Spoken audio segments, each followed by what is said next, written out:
pengertian korban yang pertama, korban dari kata udhiyah ya. Diambil dari kata adha, ya mungkin secara bahasa. Ya. Adha adalah permulaan siang setelah terbitnya matahari waktu duha. Yang selama ini sering kita gunakan untuk sebutan nama sholat ya. Itu dari kata adha. Kemudian digunakan menjadi Idul Adha. Ini penggunaan Idul Adha. Sebab sholatnya itu, sholat Idul Adha itu dilaksanakan di waktu duha. Kurang lebih seperti itu para ulama mendekat-dekatkan pemahaman. Kemudian sembelihan korban ini, hukum korban. Kita harus tahu hukum menyembelih korban. Supaya kita tidak salah, hukum menyembelih korban itu pendapat yang pertama, jumhur ulama, kebanyakan ulama dari madhab Imam Malik, madhab Imam Syafi'i, madhab Hambali, hukum menyembelih korban adalah sunnah, bukan wajib, adalah sunnah yang sangat dianjurkan dan masuk syiar. Jadi harus ada syiar, artinya harus diagungkan, dibesarkan. Dan itu bisa menjadi sebab kaum muslimin sendiri di hari itu senang dan orang melihat Islam terpesona. Oh, itu hari raya umat Islam betul-betul meriah. Dengan apa? Makan enak. Dan makan enak bersenang-senang yang halal ternyata diajarkan. Sehingga betul-betul korban harus kita marakkan. Budaya korban harus betul-betul kita hadirkan. Kemudian menurut madhab Imam Abu Hanifah, ini tidak kita baca huruf per huruf. Menurut madhab Abu Hanifah, yang kedua adalah menurut Abu Hanifah adalah wajib. Yang mengatakan wajib adalah madhab Hanafi saja. Kemudian sekelumit pemahaman di dalam madhab kita Imam Syafi'i, sunnah ada dua. Yang pertama sunnah ainiyah, ada sunnah kifayah. Ternyata waktu kami menghadirkan ainiyah kifayah, kadang sebagian tambah bingung. Akan kita permudah dalam penjelasan, sunnah ainiyah itu adalah di saat kita mampu menyembelih di semua anggota keluarga satu per orang, maka setiap orang menyembelih namanya sunnah ainiyah. Sang ayah menyembelih satu kambing, ibu satu kambing, anak tiga kambing, maka setiap per orang menjalankan sunnah ainiyah. Sunnah ainiyah itu seperti kalau bicara fardu ain. Fardu ain tidak bisa diwakilkan, tidak bisa digantikan oleh siapapun. Harus. Kalau untuk mendapatkan sunnah ainiyah, maka dia harus melakukan. Adapun yang namanya sunnah kifayah. Sunnah kifayah itu adalah jika sebuah keluarga, Anda berlima, 2 suami istri dengan 3 anak, punya kambing 5, alhamdulillah bisa nyembelih semuanya, sunnah ainiyah, satu. Tapi kambingnya ternyata cuma 2. Ya, yang menyembelih adalah sang suami, istri. Suami dan istri. Karena dia telah menjalankan sunnah ainiyah, yang lain tidak bisa melakukannya, maka sunnah ainiyah itu di situ sekaligus menjadi sunnah kifayah. Yang menyembelih 2, tapi yang selebihnya gugur, maksudnya tidak mendapatkan tuntutan sunnah kifayah. Tapi kalaupun melakukannya tetap sunnah. Sudah. Cuman kita ingin menyederhanakan, sudahlah. Kita ingin fokus kepada pembahasan. Jangan bicara sunnah kifayah, sunnah ainiyah, kadang-kadang orang tambah bingung. Sudah, pokoknya gini ibu bapak, semuanya disunnahkan menyembelih korban setiap orang ya 1 kambing. Dalam madhab kita Imam Syafi'i, kalau 1 onta, 1 sapi untuk 7 orang. Untuk 7 orang. Dan bukan 1 kambing untuk banyak orang. Bukan 1 kambing untuk banyak orang. Tapi nanti mirip maknanya dengan ini, mungkin ada orang yang salah paham. Bukan 1 kambing untuk 5 orang, bukan. Akan tapi 1 kambing untuk 1 orang, tapi gugur tuntutan sunnah kifayah bagi yang lainnya, gitu. Sudah, mungkin kita ingin lupakan masalah ini karena sudah tercantum ditulis di buku ini. Akhirnya kadang tambah bingung. Intinya semuanya dari kita disunnahkan menyembelih 1 ekor kambing. Atau kalau Anda menyembelih sapi untuk 7 orang. Kurang lebih seperti itu. Kemudian kami ingin ingatkan bahwasanya ini kita persingkat saja. Dan sunnah ini setiap tahun. Jadi bukan seumur hidup sekali. Seumur hidup sekali ini pemahaman yang salah. Dan ini yang terjadi kemarin ada tamu dari luar Jawa itu, kita nyinggung masalah seumur hidup sekali. Iya, selama ini ada Bu Haji yang kaya raya, diajak berkorban. Bu Haji, ayo korban Bu Haji yuk. Sudah saya. Kapan? 3 tahun yang lalu. Kelewat. Dan ini pemahaman yang selama ini tersebar. Seperti kayak begini nih. Itu seperti ibu-ibu di saat begini, bapak-bapak habis majelis ini ditanya, Pak, sholat duha yuk. Ternyata bapak-bapak, ibu-ibu jawab, sudah. Kapan? Kemarin. Oh itu duha kemarin. Saya ingin ajak duha hari ini. Maka korban yang kita ajak, yang kita serukan korban tahun ini. Semuanya sudah akan menyembelih korban. Makanya kurang semaraknya budaya korban di negeri ini ya karena salah pahamnya ini.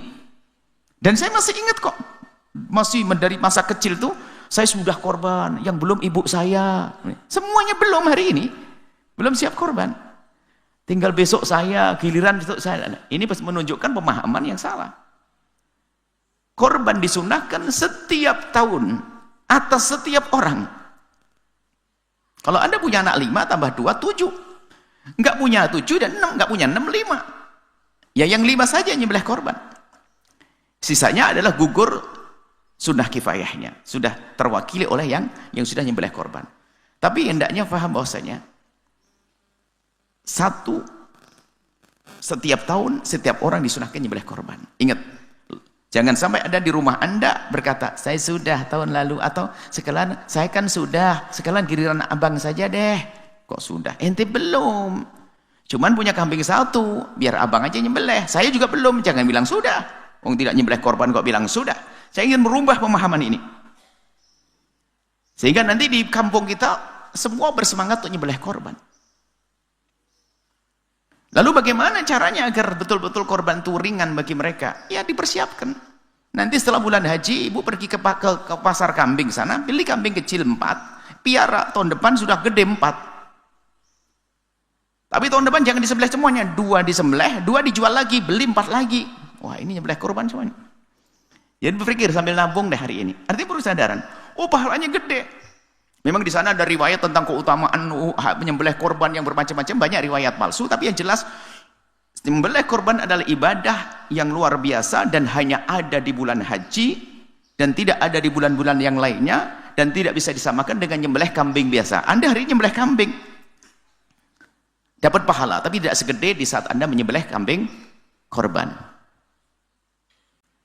Nah, korban pahalanya berlipat-lipat. Cuman jangan salah paham juga ini. Kadang-kadang kita ngomong tuh harus hati-hati karena salah paham. Hari ini kalau Anda nyembelih kambing, lebih gede pahalanya jika Anda menyembelih kambing nanti bulan haji. Cuman artinya begini. Jika Anda hari ini nyembelih kambing gede, kemudian nanti nyembelih kambing juga, perbandingan nih kambing sembelihan biasa dengan sembelihan korban itu jauh. Sembelihan korban pahalanya berlipat-lipat. Tapi jangan dimaknai begini. Ibu sebetulnya pengen nyembelih kambingnya jamu tamu ini. Besok. Gara-gara dengar ceramah ini dibatalin ganti ayam. Kenapa? Kambingnya akan saya sembelih bulan haji aja beli gede pahalanya. Oh enggak begitu Bu. Ibu menunda berbuat baik itu namanya. Nanti bulan haji babnya kambing baru lagi. Ini kadang omongan kita sering disalahpahami. Ya sudah pengen nyembelih kambing sembelih hari ini. Sebab kebaikan secepatnya. Baru untuk nyembelih kambing sudah saya siapkan nyembelih korban sendiri. Baik. Jadi ingat, penekanannya di mana? Nyembelih korban adalah sunnah yang dikukuhkan setiap tahun dan atas setiap orang. Atas setiap orang, kalau mampu tentunya. Baik. Korban menjadi wajib. Ini judul baru, kita persingkat saja, tidak kita baca detailnya. Korban akan menjadi wajib kalau dinadarkan. Kalau Anda bernadar, aku nadar ingin nyembelih korban. Atau Anda telah mengatakan, kambing ini telah aku jadikan korban. Maka itu akan menjadi kambing nadar. Karena Anda sudah menunjuk, kambing ini telah aku jadikan kambing korban. Sehingga nanti ada hukumnya berbeda. Kalau nadar, menjadi wajib. Kalau tidak nadar adalah sunnah. Nah, kalau Anda beli kambing pengen jadikan korban, jangan buru-buru jadikan kambing sunnah. Apa kambing nadar? Tidak. Ada sebagian mungkin menjadi repot, orang cukup mau beli kambing korban sudah jadi nadar. Dia enggak. Dia dari awal sudah ngomong kok, ngerti hukum kambing, korban adalah sunnah. Saya membeli kambing untuk korban sunnah. Enggak akan jadi nadar. Niatnya sunnah kok. Jadi jelas ya. Kambing korban menjadi wajib kalau Anda nadarkan. Nadar itu sudah Anda pastikan atau Anda berjanji akan menyembelih korban dengan kambing ini di bulan haji nanti. Maka kambing itu menjadi kambing wajib karena Anda sudah berikan kepada Allah saat itu. Nah, kemudian ini singkat saja. Karena apa? Syarat orang berkorban ya, kalau orang berkorban itu untuk menjadi yang jatuh sunnah ainiyah dan menggugurkan sunnah kifayah itu muslim. Orang kafir nggak perlu korban-korbanan.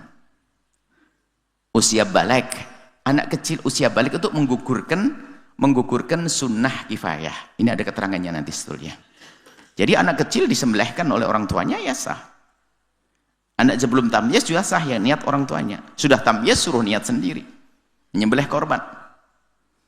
Tapi makna balik di sini supaya tidak salah paham, balik sini adalah untuk menggugurkan sunnah kifayah. Jadi kalau kambing Anda cuma satu di rumah, maka yang korban biar suami atau istri, jangan anak yang masih balita. Karena kalau anak yang masih balita nanti dia jatuh sunnah kifayah. Contoh ya, Anda suami istri, punya anak kecil, umur 6 tahun, 4 tahun, 1 tahun. Maka kalau kambing Anda cuma satu, biar yang menyembelih kambing adalah siapa? Korbannya adalah untuk ayahnya atau ibunya. Ayahnya atau ibunya yang sudah balik dan sudah rusyud nanti, sudah pikirannya sudah benar, bisa ngerti tawar-menawar, bisa ngerti harga, bisa ngerti perhitungan keuangan. Kalau nanti yang menyembelih anak kecilnya, maka sah jadi korban, tapi tidak menggugurkan sunnah kifayah. Lagi-lagi balik ke sunnah kifayah. Nanti tambah bingung sunnah kifayah. Cuman begitulah adanya dalam bahasan fikih. Baik. Jadi kalau Anda punya anak 3 kecil-kecil, biar nyembelih adalah Anda. Kalau Anda pengen, tapi anak saya kan juga pengen saya niatkan korban untuk anak. Ya sudah, beli kambing lagi. Untuk anak, suami istri dan anak. Tapi untuk menggugurkan sunnah kifayah, ya yang dewasa. Yang balik. Kemudian berakal tentunya. Anak yang gila ya kita ada punya anak gila, disembelihkan kambing, korban. Semoga sehat semua anak-anak Anda. Mungkin seorang punya anak gila. Saya pengen menyembelihkan korban buat anak saya. Jadi orang anak gila seperti bayi. Diniatkan oleh orang yang sehat. Cuman tidak menggugurkan sunnah kifayah. Itu saja. Mampu. Ya, enggak mampu gimana nyembelih ya. Nggak mampu.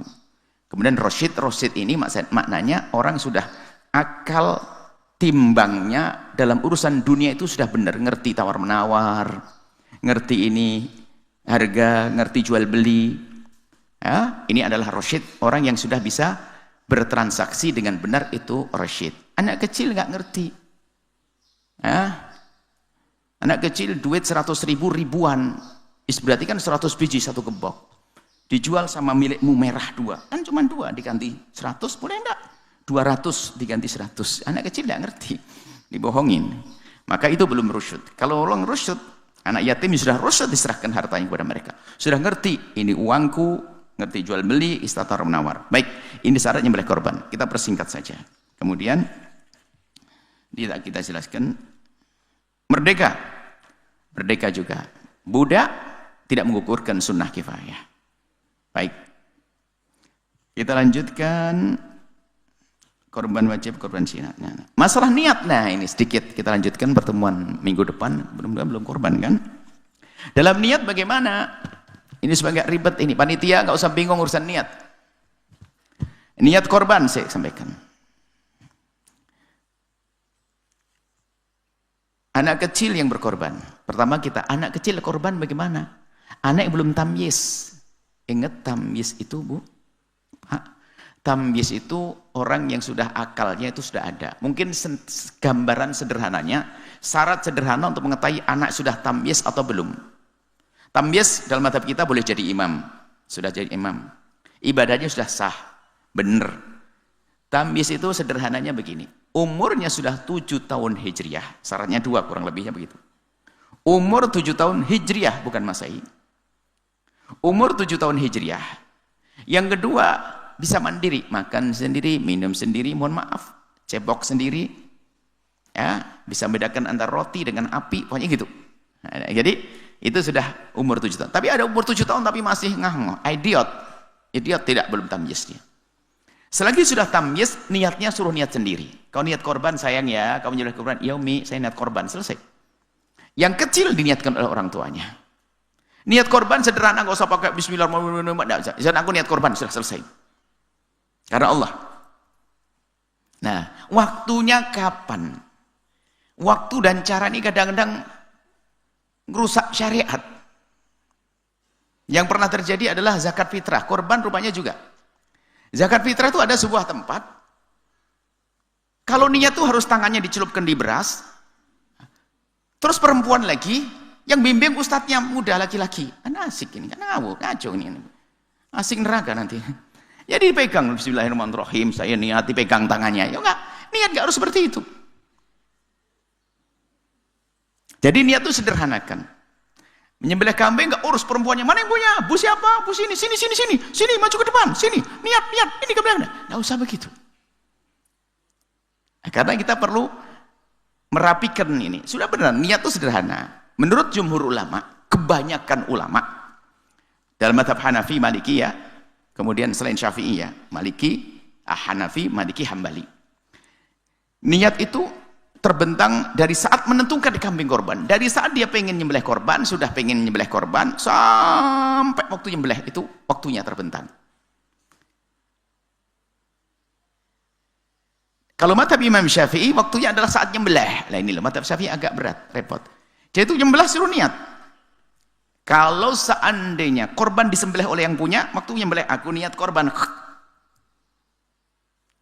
Kalau dia nggak mau menyembelih korban, diwakilkan ke orang yang menyembelih itu mewakilkan. Biasanya begitu, ini miliknya Abu Haji Fulan. Ini benar mazhab Syafi'i memang betul.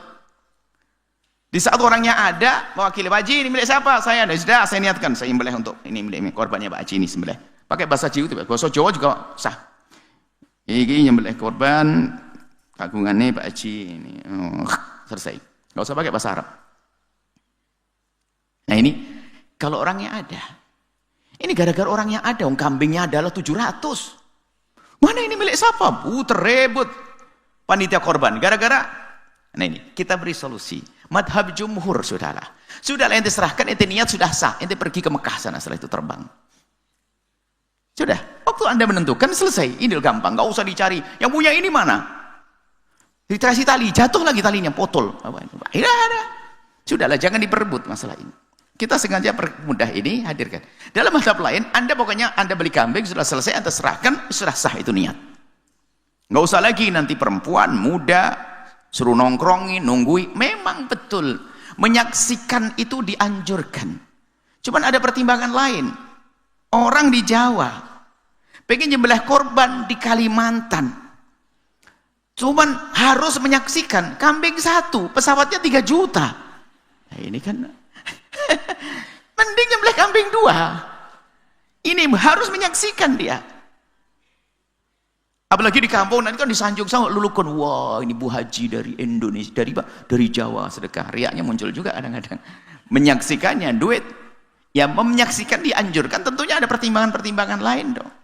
Kambingnya dekat di hadapan kita. Kebetulan kita ingin mengirim kambing ke Papua sana. Di sana sangat membutuhkannya. Ya nggak perlu kita menyaksikan pergi ke Papua. Duitnya saja kirim ke orang Papua. Ini kita perlu memberikan wawasan begini itu biar korban tuh enak, jangan susah banget. Makanya di sini ada panitia korban untuk kemudahan-kemudahan itu. Ada dipersulit betul. Menyaksikan, mana yang punya? Sini. Ibu-ibu, perempuan yang sudah menjaga diri, tidak pengen banyak dilihat orang, suruh maju ke depan sembelihan korban. Saksikan, bismillah. Para wanita terhormat, biar di mana saja dia, sembunyi di kamarnya, nggak apa-apa. Sudah nyampe niatnya. Ingat, jumhur ulama. Kalau mazhab Syafi'i memang ada ketat dalam urusan niat. Sampai di sini dulu ya. Kemudian pertemuan yang akan datang, atau separuh lah paling tidak. Separuh. Nah, waktu. Semuanya penting, nanti mundur-mundur penting lagi. Waktunya, nyembelih korban itu waktunya, kita udah hadirkan madhab Syafi'i yang paling enak ternyata, mundur sampai hari tasyrik ketiga. Selainnya dibatasi, tasyrik kedua, Hanafi, Maliki. Sudah kita paling enak, makanya tidak kasih khilaf. Selagi sudah ada enak dalam madhab Syafi'i, tidak kita sebutkan madhab lain. Karena kita ingin mempermudah urusan ibadah. Waktunya adalah, nyembelih korban itu adalah setelah subuh tiba, hari raya, kemudian terbit matahari, kemudian waktu duha tiba, diperkirakan jamaah sudah sholat, khutbah, baru setelah itu waktu. Waktunya itu terbentang waktu duha, diperkirakan selesai sholat dan khutbah. Baru setelah itu masuk waktunya. Sehingga yang nyembelih korban buru-buru malam hari raya itu enggak sah. Jadi sedekah biasa, dapat pahala. Tapi enggak sah sebagai korban. Cuman ada sebagian tempat, enggak tahu di mana, tiba-tiba sudah sembelih. Kenapa? Kalau besok enggak ngejar waktunya, jadi nyicil malam hari raya. Mungkin betul-betul wawasan sempit. Mundur lebih enak. Kalau hari raya enggak kelar, dilanjutkan besok hari tasyrik pertama, hari tasyrik kedua, hari tasyrik ketiga. Selagi belum terbenam matahari masih boleh nyembelih kurban. Ini perlu wawasan tentang kurbannya harus benar-benar yang enteng lah, kita permudah. Mazhab Syafi'i paling enak. Jadi kalau malam yang nyicil tolong dihentikan ya. Malam nyicil enggak ada. Besok pagi disaksikan orang, masya Allah, nyembelih kambing besok pagi setelah sore. Bagi yang tidak sholat hari raya, diperkirakan ya setelah duha, sekiranya cukup untuk sholat dan khutbah. Diperkirakan saja, kurang lebih seperti itu. Baik, kemudian ini menyembelihnya, ini waktunya ya. Kemudian setelah itu, hari raya itu kan tanggal 10. Nanti ditambah waktu nyembelih korban itu hari tasyrik 1, tanggal 11, 12, 13. Termasuk Anda itu nyusulkan korban juga sah. Misalnya hari raya korban belum ada duit. Hari raya korban tuh belum ada duit. Tak tahu yang pas hari raya tuh banyak temen, ngasih fulus. Punya duit, beli kambing hari itu ke pasar, gak apa-apa. Nyembelihnya besok hari tasyrik boleh. Cuman yang terbaik adalah di hari raya Idul Adha itu. Karena hari itulah hari orang senang-senang. Dan memang hari rayanya hari itu ditambah 3 hari berikutnya juga masih dianggap sebagai hari raya, hari bergembira. Sehingga di hari itu pun gak boleh berpuasa. Ya kambingnya mungkin masih ada, belendrangnya masih ada, dendengnya masih ada mungkin. Oke, baik. Ini saja insya Allah masalah waktu. Baik, sampai di sini insya Allah. Kita langsung pada hadis Nabi. Tolong ya korban, ayo mikir tabungannya. Dan di kampung masing-masing sebisa mungkin dihidupkan budaya korban ini. Budaya yang benar, yang nyembelih yang benar, orangnya yang bagi yang benar. Dan kalau memang ada kesadaran kan enak. Di kampung itu penduduknya 2000 orang. Rupanya nyembelih kambing cuma 20 orang. Sebab semuanya merasa sudah nyembelih kambing 10 tahun yang lalu. Ini kan repot. Ini yang salah ustadznya. Ini repot ustadznya.